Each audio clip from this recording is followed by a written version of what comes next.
Deutéronome, chapitre 4. Maintenant, Israël, écoute les lois et les ordonnances que je vous enseigne. Mettez-les en pratique, afin que vous viviez, et que vous entriez en possession du pays que vous donne l'Éternel, le Dieu de vos pères. Vous n'ajouterez rien à ce que je vous prescris, et vous n'en retrancherez rien. Mais vous observerez les commandements de l'Éternel, votre Dieu, tels que je vous les prescris. Vos yeux ont vu ce que l'Éternel a fait à l'occasion de Baal-Péor. L'Éternel, ton Dieu, a détruit du milieu de toi tous ceux qui étaient allés après Baal-Péor. Et vous, qui vous êtes attachés à l'Éternel, à votre Dieu, vous êtes aujourd'hui tous vivants. Voici, je vous ai enseigné des lois et des ordonnances, comme l'Éternel, mon Dieu, me l'a commandé, afin que vous les mettiez en pratique dans le pays dont vous allez prendre possession. Vous les observerez et vous les mettrez en pratique. Car ce sera là votre sagesse et votre intelligence aux yeux des peuples, qui entendront parler de toutes ces lois et qui diront : Cette grande nation est un peuple absolument sage et intelligent. Quelle est, en effet, la grande nation qui a des dieux aussi proches que l'Éternel, notre Dieu, l'est de nous toutes les fois que nous l'invoquons? Et quelle est la grande nation qui ait des lois et des ordonnances justes, comme toute cette loi que je vous présente aujourd'hui? Seulement, prends garde à toi et veille attentivement sur ton âme, tous les jours de ta vie, de peur que tu n'oublies les choses que tes yeux ont vues et qu'elles ne sortent de ton cœur. Enseigne-les à tes enfants et aux enfants de tes enfants. Souviens-toi du jour où tu te présentas devant l'Éternel, ton Dieu, à Horeb, lorsque l'Éternel me dit : Assemble auprès de moi le peuple. Je veux leur faire entendre mes paroles, afin qu'ils apprennent à me craindre tout le temps qu'ils vivront sur la terre, et afin qu'ils les enseignent à leurs enfants. Vous vous approchâtes et vous vous tîntes au pied de la montagne. La montagne était embrasée, et les flammes s'élevaient jusqu'au milieu du ciel. Il y avait des ténèbres, des nuées, de l'obscurité. Et l'Éternel vous parla du milieu du feu. Vous entendîtes le son des paroles, mais vous ne vîtes point de figure, vous n'entendîtes qu'une voix. Il publia son alliance, qu'il vous ordonna d'observer, les 10 commandements, et il les écrivit sur 2 tables de pierre. En ce temps-là, l'Éternel me commanda de vous enseigner des lois et des ordonnances, afin que vous les mettiez en pratique dans le pays dont vous allez prendre possession.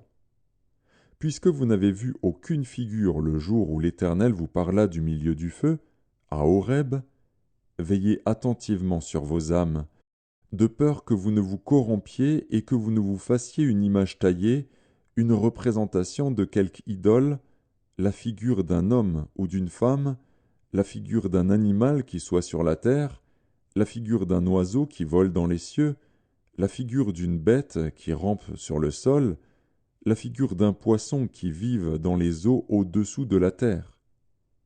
Veille sur ton âme, de peur que, levant tes yeux vers le ciel, et voyant le soleil, la lune et les étoiles, toute l'armée des cieux, tu ne sois entraîné à te prosterner en leur présence et à leur rendre un culte.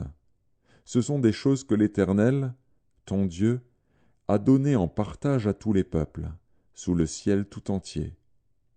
Mais vous, l'Éternel vous a pris, et vous a fait sortir de la fournaise de fer de l'Égypte, afin que vous fussiez un peuple qui lui appartint en propre, comme vous l'êtes aujourd'hui. Et l'Éternel s'irrita contre moi, à cause de vous, et il jura que je ne passerai point le Jourdain, et que je n'entrerai point dans le bon pays que l'Éternel, ton Dieu, te donne en héritage.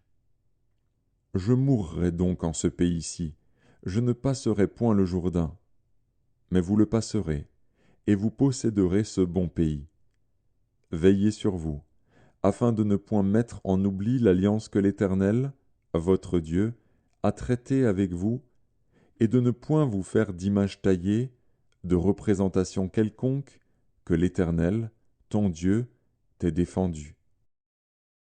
Car l'Éternel, ton Dieu, est un feu dévorant, un Dieu jaloux. Lorsque tu auras des enfants, et des enfants de tes enfants, et que vous serez depuis longtemps dans le pays, si vous vous corrompez, si vous faites des images taillées, des représentations de quoi que ce soit, si vous faites ce qui est mal aux yeux de l'Éternel, votre Dieu, pour l'irriter, j'en prends aujourd'hui à témoin contre vous le ciel et la terre, vous disparaîtrez par une mort rapide du pays dont vous allez prendre possession au-delà du Jourdain, vous n'y prolongerez pas vos jours, car vous serez entièrement détruits. L'Éternel vous dispersera parmi les peuples, et vous ne resterez qu'un petit nombre au milieu des nations où l'Éternel vous emmènera. Et là, vous servirez des dieux, ouvrages de main d'homme, du bois et de la pierre, qui ne peuvent ni voir, ni entendre, ni manger, ni sentir. C'est de là aussi que tu chercheras l'Éternel, ton Dieu, et que tu le trouveras, si tu le cherches de tout ton cœur et de toute ton âme. Au sein de ta détresse, toutes ces choses t'arriveront. Alors, dans la suite des temps, tu retourneras à l'Éternel, ton Dieu, et tu écouteras sa voix. Car l'Éternel, ton Dieu, est un Dieu de miséricorde, qui ne t'abandonnera point et ne te détruira point. Il n'oubliera pas l'alliance de tes pères, qu'il leur a jurée. Interroge les temps anciens qui t'ont précédé, depuis le jour où Dieu créa l'homme sur la terre, et d'une extrémité du ciel à l'autre. Y eut-il jamais si grand événement, et a-t-on jamais ouï chose semblable? Fut-il jamais un peuple qui entendit la voix de Dieu parlant du milieu du feu, comme tu l'as entendu, et qui soit demeuré vivant? Fut-il jamais un Dieu qui essaya de venir prendre à lui une nation du milieu d'une nation, par des épreuves, des signes, des miracles et des combats, à main forte et à bras étendus, et avec des prodiges de terreur, comme l'a fait pour vous l'Éternel, votre Dieu, en Égypte et sous vos yeux?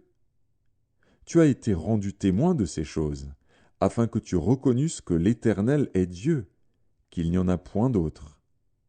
Du ciel, il t'a fait entendre sa voix pour t'instruire. Et, sur la terre, il t'a fait voir son grand feu, et tu as entendu ses paroles du milieu du feu. Il a aimé tes pères, et il a choisi leur postérité après eux. Il t'a fait lui-même sortir d'Égypte par sa grande puissance. Il a chassé devant toi des nations supérieures en nombre et en force, pour te faire entrer dans leur pays, pour t'en donner la possession, comme tu le vois aujourd'hui. Sache donc en ce jour, et retiens dans ton cœur que l'Éternel est Dieu, en haut dans le ciel et en bas sur la terre, et qu'il n'y en a point d'autre. Et observe ces lois et ces commandements que je te prescris aujourd'hui, afin que tu sois heureux, toi et tes enfants après toi, et que tu prolonges désormais tes jours dans le pays que l'Éternel, ton Dieu, te donne. Alors Moïse choisit 3 villes de l'autre côté du Jourdain, à l'Orient, afin qu'elles servissent de refuge aux meurtriers qui auraient involontairement tué son prochain, sans avoir été auparavant son ennemi, et afin qu'il pût sauver sa vie en s'enfuyant dans l'une de ces villes.